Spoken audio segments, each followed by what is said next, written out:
For this assignment, we're looking at the American Counseling Association's Code of Ethics, specifically Section A, which relates to informed consent.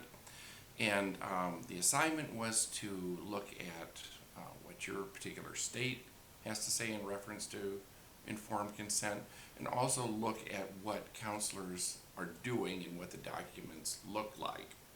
So I found that the Tennessee Board for Licensed Professional Counselors, Licensed Marital and Family Therapists, and Licensed Clinical Pastoral Therapists to basically reference the ACA Code of Ethics with a link. It does not say on their site that counselors in Tennessee adhere to the Code of Ethics. I think it should. I think they should include that in their site that cites the ACA Code of Ethics. The way it is right now, it's just listed as a link that you can go to, and that link basically produces the same document that we have in class that cites the ACA Code of Ethics. I also looked at individual counselors and group practices to see what their documents relating to informed consent looked like. And I noticed in all of the documents that I viewed that they referenced the ACA Code of Ethics extensively, particularly their Section A, which relates to informed consent, things such as confidentiality, things such as how the counseling sessions begin at the discretion of the client and end at the discretion of the client. Everything that the ACA states I found in these documents.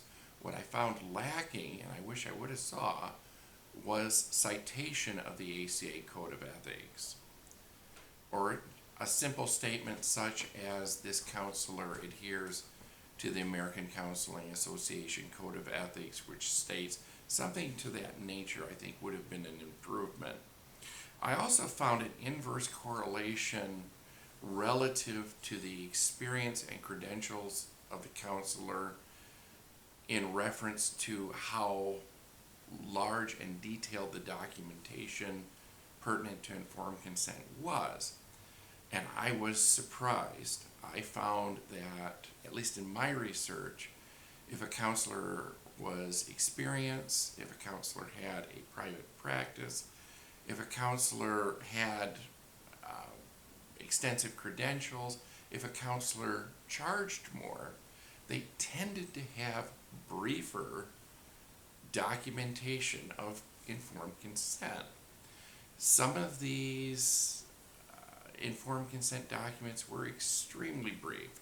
By contrast, group practices that had counselors under supervision would have several pages pertinent to informed consent, and also list grievance procedures that would take place if a client had a problem with a counselor.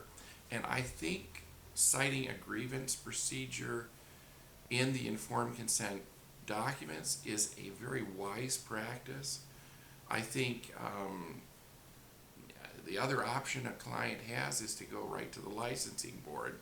And it may not be that major an issue. There may be a minor issue in which a counselor would be more effective, and they could learn from the experience if there was a grievance procedure. I wish every counselor had that in their practice. I also looked at an article called Values, Pre-Therapy, Information, and Conformed Consent in Christian Counseling. And in this article, it states that the more you can say about yourself as a counselor, the better your client will feel in therapy. And so there is a therapeutic value to having documents pertinent to informed consent that state a mini biography of what the counselor is like, who they are, what their education is, what schools of thought they adhere to, things such as this that are useful for a client to view. And so that I think should be included in informed consent as well.